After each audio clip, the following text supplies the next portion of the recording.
যুদ্ধ, তেল আর বাজার কাঁপছে, এখন কোথায় স্মার্ট মানি যাচ্ছে? ব্যাংকিং স্টক দুর্বল, বাজারে ভয়, কিন্তু এনজিসি আর অয়েল ইন্ডিয়া কেন হঠাৎ উঠছে জানেন? মিডল ইস্ট কনফ্লিক্টের কারণে ক্রুড অয়েল প্রাইস বেড়েছে আর তার প্রভাব পড়েছে পুরো মার্কেটে। ইনফ্লেশন ওয়ারি বাড়ছে, রুপি দুর্বল হচ্ছে, আর ইনভেস্টররা এখন কমোডিটি ও এনার্জি সেক্টরের দিকে শিফট করছে। তাই ওএনজিসি, অয়েল ইন্ডিয়ার মতো অয়েল অ্যান্ড গ্যাস স্টক বাজারকে আউটপারফর্ম করছে। অন্যদিকে সিপ্লা স্ট্রং, Q4 রেজাল্টের পর টপ গেনার হয়েছে।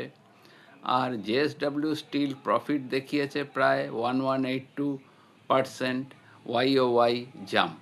এখন ধরুন আপনি 1 লাখ প্রফিট করলেন এফডি থেকে, আর 1 লাখ প্রফিট করলেন ইকুইটি, মিউচুয়াল ফান্ড বা স্টক থেকে।